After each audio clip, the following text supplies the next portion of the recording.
तो राम राम भाई सभी को।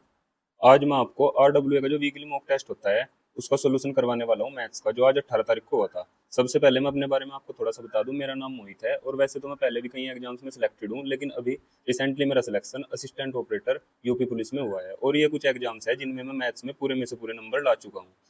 ठीक है। और इस एक बात और मैं आपको बता दूं, अभी कुछ दिन पहले मैंने एक मैथ्स की सीरीज स्टार्ट की है जिसमें मैं क्या करता हूँ, मैं हफ्ते में एक या दो तो फुल वीडियो घेरता हूँ, जिसमें मैं हर एक चीज को बहुत ही अच्छे से कंसेप्ट के साथ समझाता हूँ। और वीकली जो मॉक टेस्ट होते हैं RWA के और टेस्ट बुक के, उनका सोल्यूशन करवाता हूँ। ठीक है। तो चलिए आज का मैथ्स का सोल्यूशन स्टार्ट करते हैं।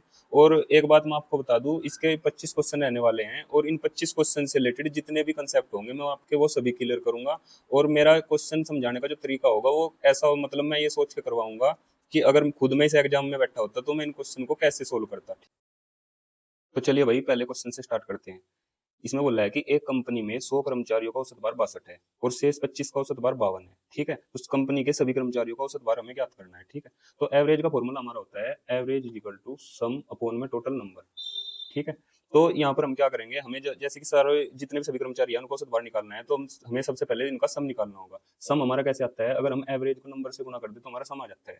तो हम क्या करेंगे, 100 गुणा में 62, मतलब एवरेज गुणा में नंबर, प्लस 25 अलग से कर्मचारी थे, इनका 25 गुणा में 52। और अब अगर मैं इनको नंबर से भाग दे दूं, जो टोटल नंबर हमारे हो गए 100 प्लस 25 125, तो हमारा क्या है, पूरा एवरेज आ जाएगा इनका सारा। तो यहाँ से कितना आ जाएगा, ये आ जाएगा 6200।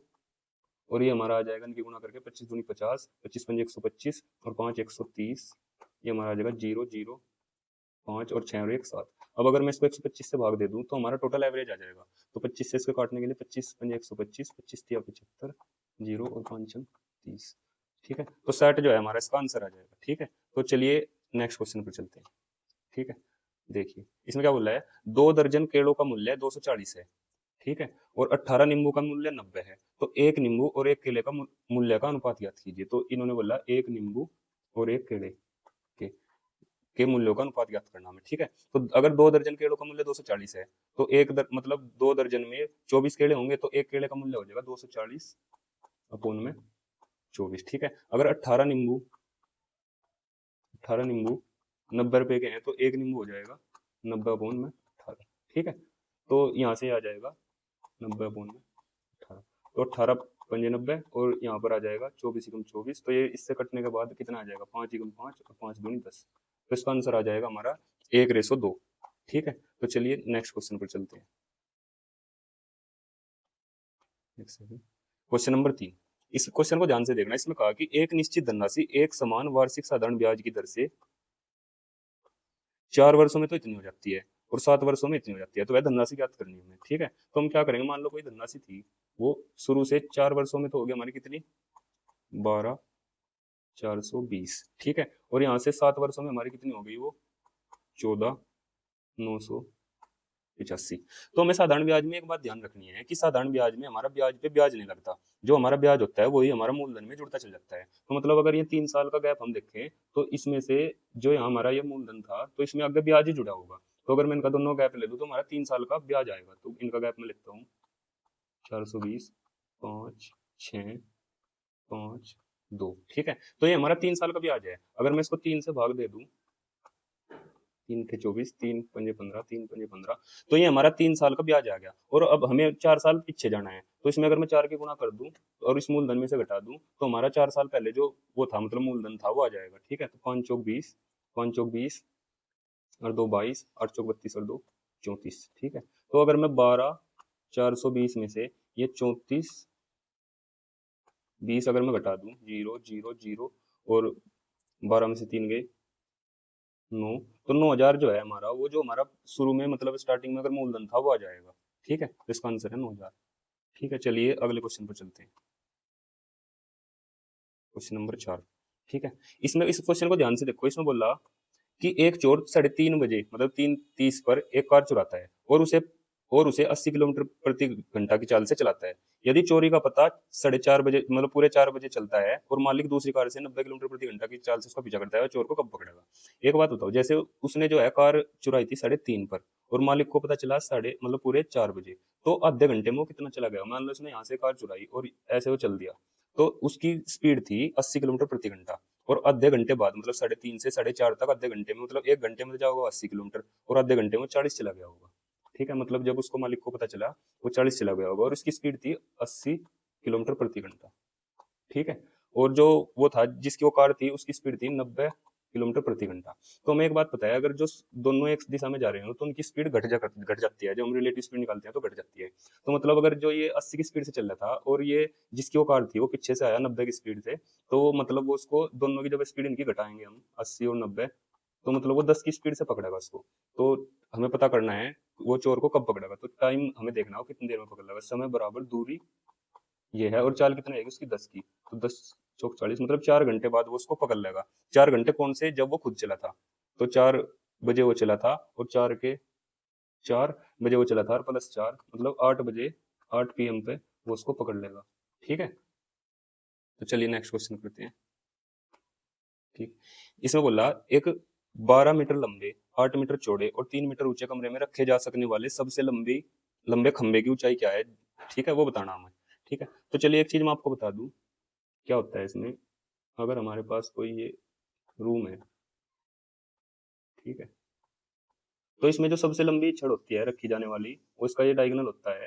तो इसका फॉर्मूला होता है इसके डायगोनल का √में L² B² और H²। मतलब इसकी लंबाई चौड़ाई और ऊंचाई के स्क्वायर का को जोड़कर अगर हम स्क्वायर रूट कर दे तो उसका डायगोनल आ जाएगा ये। ठीक है, यहाँ से ऐसे ये वाला भी। ठीक है, तो इसका इसी फॉर्मूले को मैं इसमें अप्लाई करता हूँ, तो ये क्या हो जाएगा, 12 का स्क्वायर 144, 8 का स्क्वायर 64, और 3 का स्क्वायर 9। ठीक है, 9 और 4 13, और 4 17। ठीक है, और 6 4 10 और 1 11, और 1 और 1 2। ठीक है, तो टोटल हमारा आ गया ये कितना, 217 √में। ठीक है, अब इसके बाद मैं आपको एक चीज बता दूं, ये किसी किसी का सीधा सीधा √, तो बन नहीं रहा। ठीक है, तो अब इसके बाद हम इस क्वेश्चन को ऑप्शन से करेंगे। इस क्वेश्चन के मैं आपके सामने यहाँ 2 ऑप्शन और लिख लूँ। इसका सी ऑप्शन था 14.73, और इसका डी ऑप्शन था 16.25। ठीक है, तो इसमें अगर एक चीज हमें ध्यान देखनी, अगर मैं नॉर्मल 16 का स्क्वायर करूं तो होता है 256। ठीक है, तो अगर इस ऑप्शन के हिसाब से देखें तो इससे बहुत बड़ा जा रहा है। ठीक है, अगर मैं 14 का स्क्वायर करूं तो 14 का स्क्वायर होता है 196। ठीक है, तो मेरा कहने का मतलब ये है कि 16 से बड़ा तो आंसर बिल्कुल भी नहीं होगा, क्योंकि अगर 16 का स्क्वायर हम कर रहे हैं तो सीधा 256 आ रहा है, तो इसका मतलब 16 से छोटा ही आंसर होगा। तो इससे 16 से छोटा इसमें ऑप्शन एक ही सही था, तो ये इसका आंसर हो जाएगा। ठीक है, चलिए नेक्स्ट क्वेश्चन पर चलते हैं।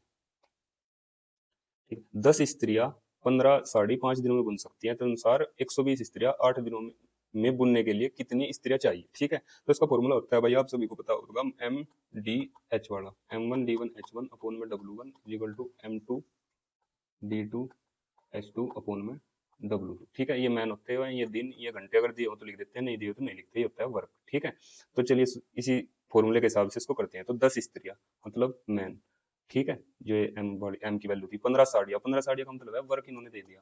ठीक है, और गुणा में 5 दिन। ठीक है, तो दिन लिख दिया मैंने 5। ठीक है, और फिर क्या बोला, इसमें बुन सकती हैं तो 120 साड़ियाँ, मतलब W2 है 120। ठीक है, और 8 दिनों में बुनने के लिए कितनी स्त्रियाँ चाहिए, तो वुमेन हमें पता करनी है कितनी चाहिए, और दिन कितने हैं 8। ठीक है, तो इसको सोल्व करेंगे, 5 या 15, 3 चौक 12, 8 पंजे 40, तो इसका आंसर आ जाएगा सोल्व करने के बाद W = 5 × 10, मतलब 50 औरतें हमें और चाहिए। ठीक है,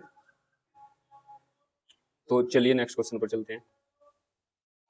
नो, ठीक है, एक व्यापारी 18% और 20% की दो छूट देता है, यदि अंकित मूल्य इतना तो विक्रय मूल्य ज्ञात कीजिए। ठीक है, तो एक तो है 18% और एक है 20%। ठीक है, 18% को जब हम फ्रैक्शन में तोड़ेंगे, 18/100 लिखेंगे, तो वो कटने के बाद बच जाएगा 9/50, और 20% की फ्रैक्शन होती है 1/5। ठीक है, तो अगर मैं देखूं MP, क्योंकि MP पर छूट दी जाती है, और SP, मतलब अगर 50 की चीज थी तो उसने 41 की बेच दी। ठीक है, अगर 5 की चीज थी तो उसने 4 की बेच दी। ठीक है, तो अब यहाँ पर आ जाएगा इन दोनों की मल्टीप्लाई, 50 × 5, और ये आ जाएगी 4 4 चौक 16। ठीक है, तो इसने जो MP है वो हमें दे रखा है, वो कितना दे रखा है, 11,000। ठीक है, तो जब मैं इसको सोल्व करूंगा से, तो 5 पंजे 25, 25 से जब इसको सोल्व करूंगा तो 25 चौका 100, और 25 चौका 100, ये 44 आ जाएगा। ठीक है, तो जहाँ जो हमारे यहाँ से 1 यूनिट की वैल्यू आई वो यहाँ पर गुना हो जाएगी, तो 44 की जब इसमें गुना करेंगे, 4 चौक 16, और 4 4 छक 24, और एक 25, 2, 4 गुना 4 2 6, और सेम यही फिर से आ जाएगा। ठीक है, तो 6 1 2 और 7, तो इसका आंसर आ जाएगा 72 16। ठीक है, तो चलिए नेक्स्ट क्वेश्चन करते हैं।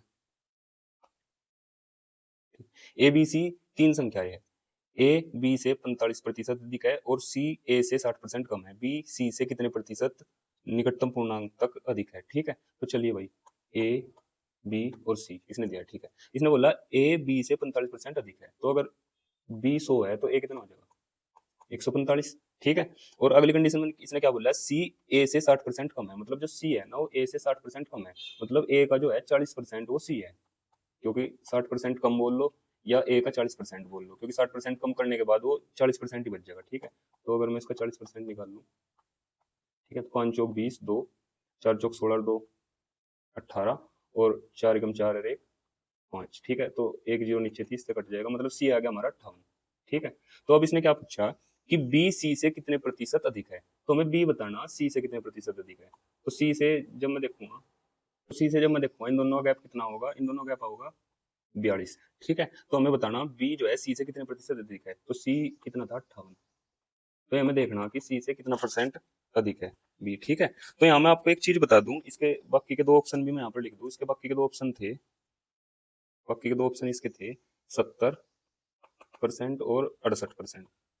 ठीक है, तो अगर आपको पास ऐसी मतलब गुणा भाग आ जाए, तो आप यहाँ से एक चीज देख सकते हो, अगर मैं इसको थोड़ी देर के लिए 60 लिख दूं, ठीक है, मतलब मुझे इससे थोड़ी सी बड़ी संख्या लिखी तो आंसर थोड़ा सा मेरा छोटा आएगा, तो अगर मैं इसको अब सोल्व करके देखूं तो 6 सत्ते 42, तो मेरा आंसर आएगा 70। तो मेरा मतलब ये है कि मैंने ये संख्या हल्की सी बड़ी मानी थी, इसलिए आंसर थोड़ा छोटा आया, मतलब इससे हल्का सा बड़ा आंसर हमारा होगा, तो इसका आंसर इन चारों ऑप्शन के हिसाब से अगर देखें तो हमारा 72 आ जाएगा। ठीक है, तो अगर कभी भी ऐसी कैलकुलेशन आए और ऑप्शन इस टाइप से थोड़े दूर दूर हो, तो आप उसको ऐसे सोल्व कर सकते हैं, मतलब 58 से भाग देने की बजाय आप सीधा 60 से भाग दे सकते हो, मतलब 58 को हल्का सा बढ़ा के 60 मान लो, जिससे आपकी कैलकुलेशन ईजी हो जाए। ठीक है, तो चलिए नेक्स्ट क्वेश्चन पर चलते हैं। ठीक है, अब देखो भाई, इसने कहा 9% वार्षिक ब्याज की दर से, ठीक है, वार्षिक आधार पर चक्रवृद्धि होने वाले 30,000 का चक्रवृद्धि ब्याज 5,643 बनता है, तो समय बताना मैं अवधि में। ठीक है, वैसे तो इसके कई तरीके हैं, लेकिन मैं आपको सबसे आसान तरीका बताता हूँ, इसमें आप एक आइडिया लगाकर भी आराम से पता कर सकते हो कि ये कितने वर्षों में इतना ब्याज इस पर लग जाएगा। ठीक है, तो नॉर्मल अगर हम लिखे बिल्कुल सबसे सिंपल तरीका 30,000, ठीक है, इस पर मैं 9% की अगर रेट लगाऊं, तो इसका कितना हो जाएगा, गुणा 9/100। ठीक है, तो कितना आ जाएगा, 0 0 और 9 27। ठीक है, तो ये था हमारा फर्स्ट ईयर और ये है हमारा सेकंड ईयर। तो फर्स्ट ईयर में हमारा आया 2700 रुपये ब्याज। ठीक है, और जब मैं सेकंड ईयर में जाऊंगा 9% की फिर से लगाऊंगा, तो 2700 फिर से आ जाएगा। ठीक है, अब मैंने देखा अगर मैं इन दोनों को जोड़ूं तो 27 दूनी 54। ठीक है, 5400 मेरा ब्याज आ गया, और लेकिन ब्याज कितना चाहिए था मुझे, 43। ठीक है, तो मैं एक चीज देखूं कि 2 साल पूरा होने के बाद मेरा ब्याज लगभग पूरा हो गया, अगर मैं तीसरा साल और इसमें चला दूं, जैसे कि यहाँ ऑप्शन में 3 भी है, तो मेरा ब्याज जो है जो इसमें दे रखा है क्वेश्चन में उससे ज्यादा हो जाएगा, तो इसका मतलब ये है कि कहीं ना कहीं ये 2 साल पर ही सेटिस्फाइड हो जाएगा, तो इसका आंसर हो जाएगा 2 साल। 2 साल में ये कितना ब्याज आ जाएगा, तो ऐसे आप अंदाजे से इसको बड़े आराम से मतलब जल्दी कर सकते हो। ठीक है, इसको पूरा सोल्व करने की भी जरूरत नहीं है। तो चलिए नेक्स्ट क्वेश्चन। देखो भाई, एक त्रिभुज की भुजाएं दी है 8 8 और 12। ठीक है, तो त्रिभुज का एरिया पता करना। अगर ये नॉर्मल मतलब वो होता समबाहु त्रिभुज होता या राइट एंगल ट्रायंगल होता, तो इसके अलग तरीके थे, लेकिन इसमें अब हम एक सीधा फॉर्मूला लगाएंगे, वो होता है एरिया का फॉर्मूला होता है त्रिभुज के, क्योंकि समकोण त्रिभुज भी नहीं है। एस, एक सेकंड, अंडर रूट में s, s minus a, s minus b, s minus c. ठीक है, और ये एस जो है, एस क्या होता है, तीनों भुजाओं का ए बी सी का जोड़ और अपोन में उनका अद्धा, और ये होती है साइड त्रिभुज की। ठीक है, तो यहाँ से हमारी एस की वैल्यू कैसे निकाल लेंगे, हम इन तीनों को जोड़ लेंगे, 12 और 8 20 और 8 28, मतलब 28/2 मतलब 14 हमारा। ठीक है, ये आ गया मतलब एस की वैल्यू। अब इसमें हम वैल्यू पुट करते हैं, तो सबसे पहले अंडर रूट में एस, एस मतलब 14, और फिर एस माइनस ए मतलब 14 माइनस 8 कितना हो गया, गुणा में 6। ऐसे ही फिर से एस माइनस बी, वो भी हमारे पास 8 है तो 6, और एस माइनस सी मतलब 14 माइनस 12 तो 2 आ जाएगा। ठीक है, अब 6 गुना 6 में से एक 6 बाहर आ जाएगा, और 7 14 को मैं लिख दूंगा 7 गुणा 2, तो इस 2 में से इस 2 में से एक 2 बाहर आ जाएगा, और अंदर बचेगा अंडर रूट में 7, तो इसका आंसर आ जाएगा 12√7। ठीक है, चलिए नेक्स्ट क्वेश्चन करते हैं।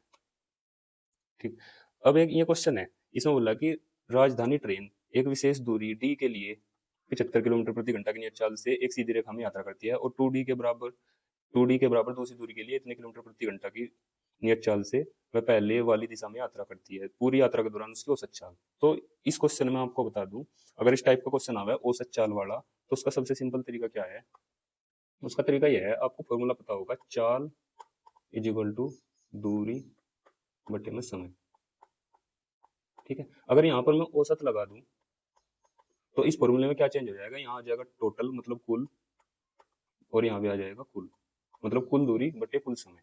अगर यहाँ पर औसत लग गया तो टोटल दूरी अपॉन में टोटल समय हो जाएगा। ठीक है, तो टोटल दूरी हमारी कितनी होगी थी, डी प्लस में 2d, उसने 2 बार चली। ठीक है, और टोटल समय कितना हो जाएगा, तो पहली बार में उसको समय लगा होगा चाल मतलब समय बराबर दूरी बटे में चाल, डी अपॉन में 75 प्लस में, और दूसरी बार में लगा होगा 2d अपॉन में 100। ठीक है, तो अगर आप एक बात यहाँ ध्यान से देखो, अगर मैं जब ये क्वेश्चन सोल्व करूंगा तो डी यहाँ से कॉमन आ जाएगा। ठीक है, और यहाँ से भी आ जाएगा, डी बाहर आ जाएगा, और ये डी बाद में कट जाएगा। तो इसलिए अगर हम इसको ऐसे सोल्व ना करके डी अगर मैं कुछ अलग से भी मान लूँ तो ये क्वेश्चन तब भी आराम से सोल्व हो सकता है। चलिए आपको दिखाता हूँ। ठीक है, तो अगर मैं मान लूँ कि डी हमारा, मैं इस हिसाब से डी को मान लूंगा जो मेरा 75 से भी कट जाए और 100 से भी कट जाए। ठीक है, तो इन दोनों का एलसीएम ले लो हम एक हिसाब, तो आ जाएगा 300। तो मैं मान लूंगा कि वो स्टार्टिंग में 300 गया 75 से, और फिर 2d मतलब 600 गया 100 की स्पीड से। ठीक है, तो मैंने क्या बताया था, अगर औसत चाल पता करनी तो कुल दूरी का मतलब 6 3 9 मतलब 900 अपोन में कुल समय। तो यहाँ पर कितना समय लगा होगा, उसको 75 से जब उसको सोल्व करेंगे तो ये आ जाएगा 4 बार कट जाएगा, और 100 से 600 कितनी बार कट जाएगा, 6 बार। ठीक है, तो 900 बटे में 6 4 10 मतलब जो है 90 किलोमीटर प्रति घंटा उसकी औसत चाल आ जाएगी। ठीक है, तो चलिए नेक्स्ट क्वेश्चन करते हैं। ठीक, अब ये क्वेश्चन है भाई, इस क्वेश्चन को लेकर बहुत से स्टूडेंट को बहुत मतलब प्रॉब्लम आती है इसमें, और वो मतलब कुछ जैसे टीचर होते हैं इसमें फॉर्मूले लिखवाते हैं और बच्चे इनको फिर से भूल जाते हैं। तो इस क्वेश्चन को लेकर मैं आपको आपका ऐसा डाउट मतलब आज क्लियर करूंगा आपको, इसके बाद इसमें कोई दिक्कत नहीं आने की। ठीक है, तो चलिए पहले मैं आपको इसके रिलेटेड इसका कंसेप्ट ही सिखा दूं। इसका कंसेप्ट क्या है, इसमें आपको कई बार बोल लगा, जैसे कि इस वाले क्वेश्चन में बोल रखा है, इसमें बोल रखा है आपको, इसमें बोल रखा है चतुर्थानुपाती मतलब फोर्थ प्रोपोर्शन बोल रखा है। तो कई बार मीन प्रोपोर्शन बोलता है, कई बार थर्ड प्रोपोर्शन बोलता है, कई बार फोर्थ प्रोपोर्शन बोलता है। ठीक है, तो मैं आज आपको सारी चीजें बिल्कुल अच्छे से क्लियर कर दूंगा। तो चलिए आपको इसके बारे में मैं बता दूं। ठीक है, तो मान लो कई बार बोल लगा मीन प्रोपोर्शन।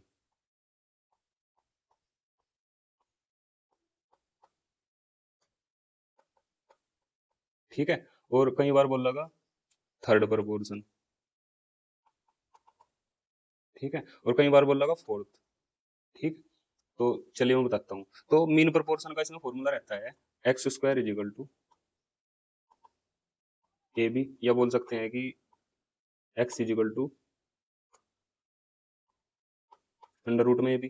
थर्ड प्रोपोर्शन का फॉर्मूला रहता है x is equal to, third proportion का फॉर्मूला रहता है x is equal to b square upon a, और फोर्थ प्रोपोर्शन का फॉर्मूला रहता है x is equal to b गुणा सी अपॉन ए। ठीक है, तो इसमें आपको मैं एक चीज बता दूं कि आपका ये जो फॉर्मूला है ना, ये बिल्कुल भी रटने की जरूरत नहीं है, क्योंकि मैं आपको ऐसा तरीका बताऊंगा जिससे आपको ये बिना फॉर्मूले के आपके सब क्वेश्चन जो है क्लियर हो जाएंगे। ठीक है, तो चलिए मैं बताता हूँ आपको। मान लो दो संख्याएं दे दी आपको ए और बी। ठीक है, और ए और बी, ठीक है, उनका आपको मीन प्रोपोर्शन बोल दिया निकालने के लिए, तो आप क्या करो, उनके बीच में एक्स रख दो। ठीक है, और ए अपॉन एक्स लिख दो, और फिर एक्स अपॉन बी लिख दो। ठीक है, तो ये खुद एक्स गुना एक्स हो जाएगा, मतलब x square is equal to a into b. ठीक है, ये तो हो गया मीन प्रोपोर्शन का। अब आ जाओ थर्ड प्रोपोर्शन का तरीका बता दूं। थर्ड प्रोपोर्शन का क्या है कि मान लो दो संख्या दे दी ए और बी, इनका थर्ड प्रोपोर्शन पूछ लिया, तो थर्ड प्रोपोर्शन के लिए आप क्या करोगे, नॉर्मल एक संख्या मान लो 1 2 3, मतलब तीसरे नंबर पे थर्ड पूछा है तो यहाँ मान लो एक संख्या। ठीक है, अब क्या करना, ए अपॉन बी, ठीक है, is equal to b upon ये एक्स।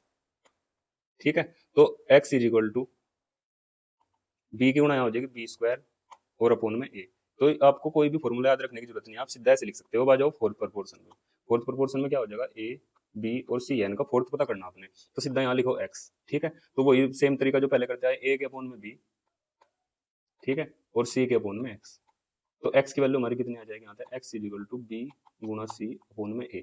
ठीक है, तो आपको मतलब कोई भी फॉर्मूला इसमें रटने की जरूरत नहीं है, जैसे जैसे मैंने बताया इसको बहुत ध्यान से समझो, और जब भी क्वेश्चन आए तो सीधा वहां पे यही लगा दो, तो आपका मतलब बड़े आराम से क्वेश्चन सोल्व हो जाएगा। चलो मैं दिखाता हूँ इसको अप्लाई करके। ठीक है, जैसे क्वेश्चन था, इसमें बोला चतुर्थानुपाती बताना हमें। ठीक है, तो हम क्या करेंगे, जैसे इसमें क्या था 36 48 और 90। ठीक है, तो चतुर्थ बताना, तो मैंने बोला था कि हम अपनी साइड से यहाँ चौथे नंबर पे x मान लेंगे, ठीक है। तो कोई फॉर्मूला याद करने की जरूरत नहीं, सीधा क्या करेंगे, 36 के बटे में करेंगे 48 और 90 के बटे में कर देंगे x, और इसको सोल्व करके जो भी आंसर आएगा वही आंसर होगा, ठीक है। जैसे 12 से काट लूँ मैं, 12 तिया 36 और 12 चौक 48 और 3 से कट जाएगा ये 30 बार, और x इज इक्वल टू आ जाएगा 4 की गुणा करके 120, ठीक है। तो इसका आंसर था। तो इस क्वेश्चन में आपको कोई भी फॉर्मूला मतलब रटने की जरूरत नहीं है, सीधा ऐसे लिखो और आपको क्वेश्चन बड़े आराम से हो जाएगा, क्योंकि फॉर्मूले और भी बहुत हैं याद करने के 2D 3D के, तो आप उनको याद कर लो, इनको याद करने की जरूरत नहीं है, ठीक है। तो चलिए नेक्स्ट क्वेश्चन पे चलते हैं। इसमें क्या बोल रहा, आर समान कीमत की दो कारें खरीदता है, वह एक कार को 12% के लाभ पर और दूसरी कार को 12% की हानि पर बेचता है, उसके लाभ या हानि का कुल प्रतिशत ज्ञात करें, ठीक है। तो जो आर है, इसने दो कार खरीदी, सीपी और एसपी में लिख लूंगी, बिल्कुल नॉर्मल, बिल्कुल आसान तरीके से करूंगा मैं इसको। तो मान लो 100 रुपए की पहली कार थी और 100 की दूसरी थी, ठीक है। तो उसने एक कार को तो 12% के लाभ पर, मतलब एक तो बेच दी 112 की, और दूसरी को 8% की हानि पर, 8% की हानि का मतलब दूसरी की बेच दी 92 की, ठीक है। तो टोटल वो लाया तो था चीज 200 की, और बिकी कितने की, 4, 9 और 1 10, एक और एक 2, मतलब 200 की चीज 204 की बिक गई, तो उसको 4 का प्रॉफिट हो गया, कितने पे, 200 पे। और परसेंटेज जब निकाल लेंगे तो 2 दूनी 4, मतलब उसको 2% का प्रॉफिट हो गया, ठीक है। तो उसका 2% प्रॉफिट वाला आंसर आ जाएगा, ठीक है। तो चलिए नेक्स्ट क्वेश्चन करवाऊँ आपको। तो भाई ये क्वेश्चन तो मतलब एक हिसाब से इजी है, लेकिन फिर भी मैं आपको बता दूं और इसका कंसेप्ट बता दूं। इसमें कंसेप्ट लगता है BODMAS, ठीक है। बोर्ड मास का फॉर्मूला इसमें लगता है। इसका मतलब होता है, इसमें बी का मतलब होता है ब्रैकेट, ओ का मतलब ऑफ होता है, ऑफ इसमें भी है नहीं, और डी का मतलब डिवाइड, एम मल्टीप्लाई, ए ऐड और एस सब्सट्रैक्शन। मतलब अगर को इस टाइप का क्वेश्चन आएगा तो सबसे पहले हम उसमें ब्रैकेट खोल लेंगे, फिर ऑफ को सोल्व करेंगे, फिर डिवाइड को, फिर मल्टीप्लाई को, फिर ऐड को और फिर सब्सट्रैक्शन को, ठीक है। तो इसमें सबसे पहले देखिए, अगर मैं इधर से स्टार्ट करूँ तो सबसे पहले ब्रैकेट को मैं सोल्व करूंगा, तो 17 प्लस 8 में से 5 जाके 3 बचेगा, और 3 की मल्टीप्लाई यहाँ हो जाएगी, मतलब 15, 5 या 15, ठीक है। प्लस में 25 माइनस, और अब ब्रैकेट के अंदर सबसे पहले नंबर आएगा इनका, तो 6 थे 48 और प्लस 24, ठीक है। तो ये कितने हो गए 32, 15 17, और ये हो गए 49 माइनस 8 मतलब 41, तो इसका आंसर आ जाएगा 73, ठीक है। चलिए नेक्स्ट क्वेश्चन पर चलते हैं, ठीक है। तो इसमें बोल रहा कि भाई वह बड़ी से बड़ी संख्या ज्ञात करो जिससे संख्या 47, 95 और 187 को विभाजित करने पर प्रत्येक स्थिति में शेषफल, समान शेषफल प्राप्त होता है। तो इसका एक लास्ट ऑप्शन जो था वो 6 था भाई, ठीक है। तो इस टाइप के क्वेश्चन जो है आप ऑप्शन से कर सकते हैं। तो मैंने सबसे पहले देखा कि 8 से अगर मैं भाग देकर देखूँ, क्योंकि ये इतनी बड़ी कैलकुलेशन नहीं है, इसको हम ऑप्शन से भी जल्दी कर सकते हैं। तो 8 से मैंने इसको भाग देकर देखा, 8 में 40, तो मेरा 7 शेष आ गया, ठीक है। और जब 8 को मैंने इसको भाग दिया तो 8 दूनी 16, 2 बच गया, और 8 या 24, मतलब 3 शेष बचा। तो उसने बोला था कि विभाजित करने पर प्रत्येक स्थिति में समान शेष बचना चाहिए। तो समान शेष तो हमारा बचा नहीं, तो इसका मतलब 8, तो इसको ऑप्शन हो नहीं सकता। फिर मैं सबसे बड़ा बोला था, तो उसके बाद सबसे बड़ा है 6, तो 6 से मैंने भाग दे के देखा, 6 से 42, तो यहाँ पे आ गया 5, और जब इसको मैंने 6 से भाग दिया, 6 18, तो यहाँ आ गया 7 शेष, तो ये भी नहीं आया। फिर उसके बाद आया मैं 4 पे, तो 4 से जब मैंने इसको भाग दिया तो 4 एकम 4 एक बार, और 4 एकम 4, तो यहाँ से 3 शेष बचा, ठीक है। जब मैंने इसको 4 से भाग दिया तो पहली कंडीशन में बचा 3 शेष। अब इसको देखते हैं, 4 दूनी 8 और 4 तिया 12, इसमें भी 3 बच जाएगा, ठीक है। और जब इसको भाग देंगे तो 4 चौक 16, 2 और 4 छक 24, तो यहाँ भी 3 ही शेष बचेगा, तो इसका आंसर 3 हो जाएगा, मतलब 4 हो जाएगा, ठीक है। क्योंकि 4 ही ऐसी संख्या थी जो हमारी जो ऊपर कंडीशन थी उसको सेटिस्फाई कर रही, ठीक है। तो चलिए नेक्स्ट क्वेश्चन करते हैं। देखिए भाई इसमें कहा एक मिश्रण में अल्कोहल और जल का अनुपात इतना है, ठीक है। इसमें 8 लीटर पानी मिलाने पर अल्कोहल और जल का अनुपात इतना हो जाता है। तो मिश्रण की मूल मात्रा लीटर में कितनी थी, ठीक है। तो इसमें क्या क्या है, अल्कोहल और वाटर, ठीक है। स्टार्टिंग में कितना था, स्टार्टिंग में था 3:4, ठीक है। तो इसमें क्या करा, 8 लीटर पानी मिलाने के बाद अल्कोहल जल का रेशो 5 और 8 हो गया, तो कितना हो गया, जब हमने 8 लीटर मिलाया 5 और 8।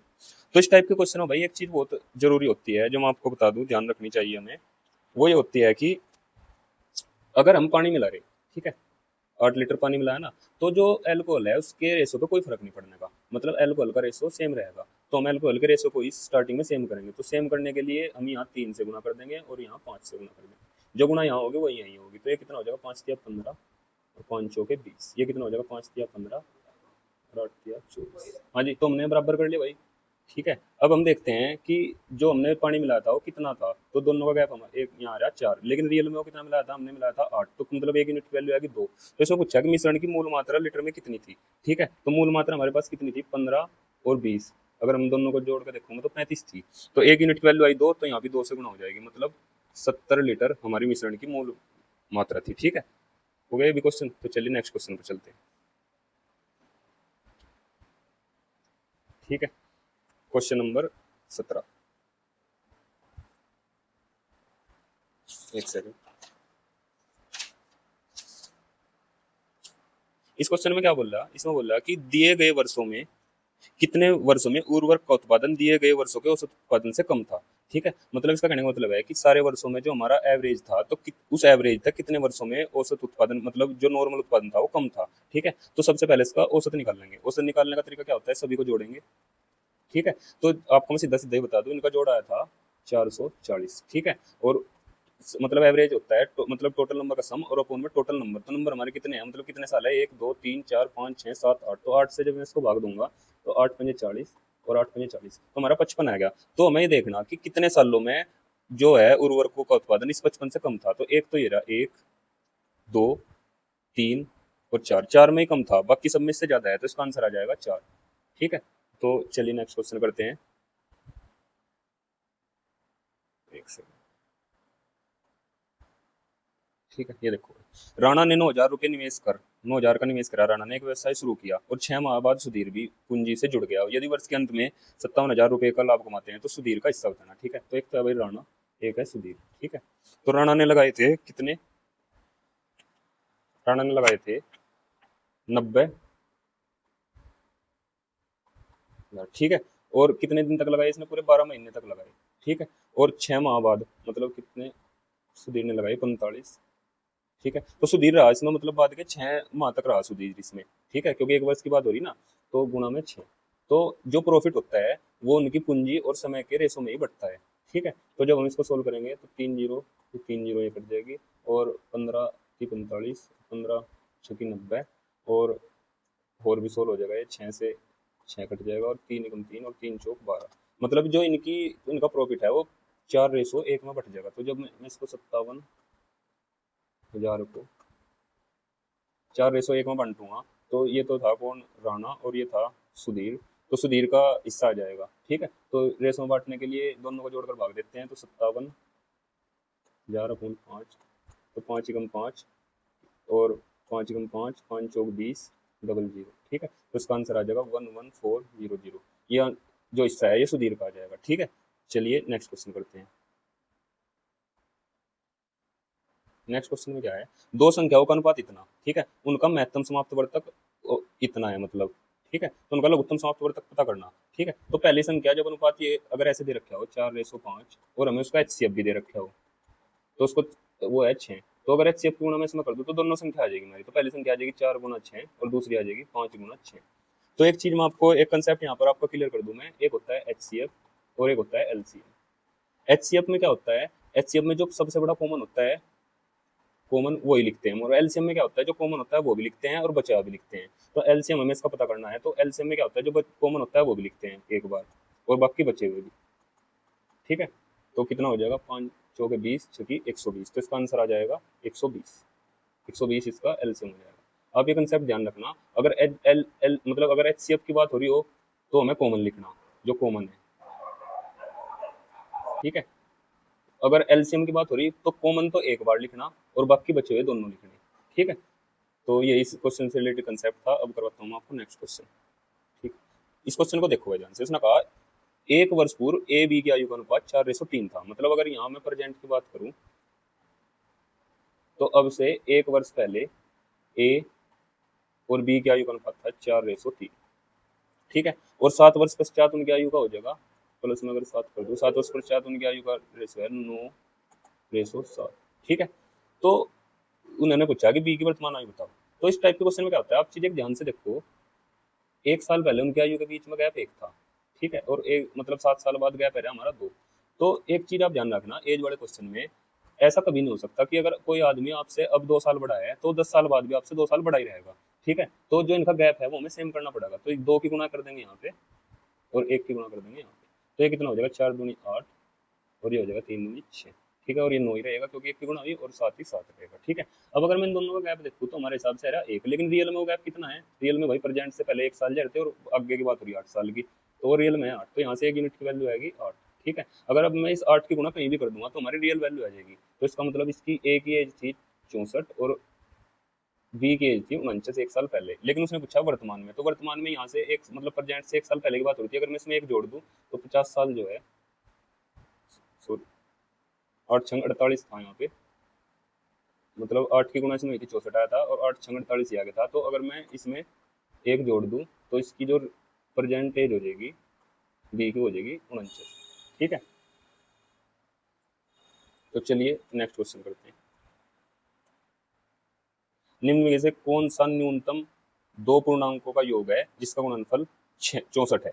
ठीक है, तो इसमें हमें इसने पूछ रखा कि दो पूर्णांकों का योग है वो हमें पता करना जिनका गुणनफल 64 है, मतलब मुझे दोनों सेम ही मान लिए, मान लो पहला भी एक्स और दूसरा भी एक्स था। ठीक है, न्यूनतम पूर्णांक और वो है 64। ठीक है, तो x square is equal to 64 और एक्स इज इक्वल टू हमारा आ जाएगा 8। तो 8 ऐसी संख्या है जिसका मतलब जिनकी गुणा करके 64 आ रहा है और मतलब न्यूनतम पूर्णांक है। ठीक है, तो इसका आंसर आ जाएगा 8।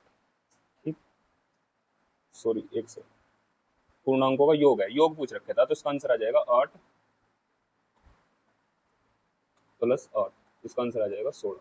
ठीक है, 16 नीचे होगा ऑप्शन में इसमें, तो इसका आंसर 16 आ जाएगा। इसको मैं साफ कर दूँ, ये नहीं था, संख्या हमारी 8 आ गई थी और आंसर है इसका पूर्णांकों का योग पूछा था ना उसमें, तो आ जाएगा 16। ठीक है, चलिए नेक्स्ट क्वेश्चन करते हैं। तो ये भी वही एक सिंपल सा क्वेश्चन है, ऐसा पूछा है 40 वस्तुओं का विक्रय मूल्य 60 वस्तुओं के क्रय मूल्य के बराबर है, तो सीधा लिख देंगे 40 का एसपी इज इक्वल टू 60 के सीपी के। ठीक है, तो 20 दूनी 40, 20 या 60, मतलब इनका जब रेशो आएगा S P upon C P का, तो आ जाएगा 3/2। मतलब अगर 2 की चीज लाया था तो 3 की बेच दी, मतलब 1 का प्रॉफिट हो गया 2 पे, और गुना में 100 जब करेंगे तो 50% इसका आंसर आ जाएगा। ठीक है, चलिए नेक्स्ट क्वेश्चन कर लेते हैं। इसमें बोला किसी धनराशि से 15% घटाने के बाद शेष से पुनः 25% घटाने पर इतने बचते हैं, तो वास्तविक मूल्य ज्ञात कीजिए। तो भाई इसमें क्या करेंगे, मान लो धनराशि एक्स थी, उसमें से 15 घटा दिए तो वो कितनी बचेगी, वो बचेगी 85, 15% घटने के बाद, और जो बचा उसमें से 25% फिर घटा दिए, तो मतलब फिर कितनी बचेगी 75%, और इसका जो फाइनल आंसर इन्होंने बताया, ये बताया इतना बचेगी।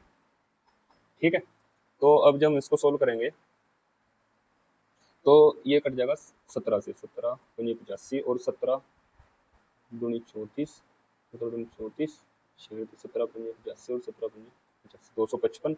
ठीक है, और 5 से कट जाएगा ये, 5 पंजे 25 और 5 एकम 5। ठीक है, और 25 या 75, 25 चौका 100, 3 से फिर से 17 बार कट जाएगा। ठीक है, और 17 चौका 68, यहाँ से गुणा हो जाएगा 00, तो इसका आंसर आ जाएगा 23 का 68। ठीक है, तो इसका बाद वास्तविक मूल्य था 6800 रुपये। ठीक है, चलिए नेक्स्ट क्वेश्चन। इसमें बोला रोहित एक कार्य को 32 दिन में पूरा कर सकता है जबकि राज इसे स्वयं 48 दिनों में पूरा कर सकता है। उन्होंने एक साथ कार्य प्रारंभ किया किंतु कार्य समाप्त होने से 8 दिन पूर्व रोहित चला गया। उन्होंने कितने दिन एक साथ कार्य किया। ठीक है, तो अब देख लो भाई, रोहित और राज। ठीक है, रोहित कार्य कर सकता है 32 दिन में और राज इस कार्य कर सकता है 48 दिन में, तो दोनों का एलसीएम आ जाएगा 96, 32 या 48 दोनों। ठीक है, तो इसमें क्या कहा है, इसमें न बोला उन्होंने एक साथ कार्य प्रारंभ किया किंतु कार्य समाप्त होने से 8 दिन पूर्व रोहित चला गया। ठीक है, तो उन्होंने कितने दिन एक साथ कार्य किया, तो जब 8 दिन पहले रोहित चला गया तो इसका मतलब यह है बाद के 8 दिन जो है राज ने काम किया होगा। ठीक है, और राज एक दिन में कर रहा है 2 काम और 8 दिन में कितना करेगा, 16 काम कर देगा। मतलब अगर मैं 16 काम इसमें से हटा दूं तो कितने बच जाएंगे, बच जाएंगे 80। ठीक है, तो ये 80 जो काम है इन दोनों ने, रोहित ने और राज ने मिलकर करे होंगे, तो अगर मैं इसको भाग दूं 5 से तो कितना आ जाएगा 16, मतलब 16 दिन इन्होंने मिलकर काम करा होगा। ठीक है, तो चलिए नेक्स्ट क्वेश्चन करते हैं। इसमें बोला 15 सेंटीमीटर भुजा, 15 सेंटीमीटर लंबी भुजा वाले वर्ग के विकर्ण का उसकी भुजा से अनुपात ज्ञात करें। तो भाई इसमें इसकी तो कोई खास जरूरत भी नहीं थी, तो मैं आपको इसका फॉर्मूला बता दूं। अगर कोई वर्ग है और उसकी साइड ए है तो उसके विकर्ण का फॉर्मूला, मतलब उसके विकर्ण का फॉर्मूला होता है √2a। ठीक है, अगर मतलब वर्ग की अगर साइड ए है तो उसका विकर्ण होगा √2a। ठीक है, एक चीज और मैं आपको बता दूं, मैं अलग से एक फॉर्मूले वाली क्लास भी करवाऊंगा, तो आप उसको भी जरूर देखना। ठीक है, तो इसमें ने बोला कि वर्ग का विकर्ण हमारा आएगा √2a, उसकी भुजा कितनी है ए, इससे हमें अनुपात बताना, तो जब हम इसको काटेंगे तो ये आ जाएगा √2। ठीक है, तो नेक्स्ट तो ये था भाई आज का सोल्यूशन, और अगर आपको ये सोल्यूशन अच्छा लगा तो कमेंट करके जरूर बताएं, और हमारे चैनल को जरूर सब्सक्राइब करें, जिससे कि मैं अगर कोई नई वीडियो डालूँ, जैसे कि मैं हफ्ते में एक वीडियो डाल रहा, तो वो उसकी नोटिफिकेशन भी आपको मिल जाए, और जिस भाई को भी मतलब मैथ्स बहुत अच्छे से करना है तो वो हमारे चैनल से जरूर जुड़ जाए। अगर आप मतलब रेगुलर मेरे साथ जुड़े रहे तो आपको किसी भी पेड कोर्स खरीदने की जरूरत नहीं पड़ने की, और धीरे धीरे आपको कुछ दिनों बाद ही महसूस होगा कि आपके मैथ्स के में बहुत मतलब अच्छा इंप्रूवमेंट हुआ। ठीक है, तो राम राम भाई सभी को एक बार फिर से। और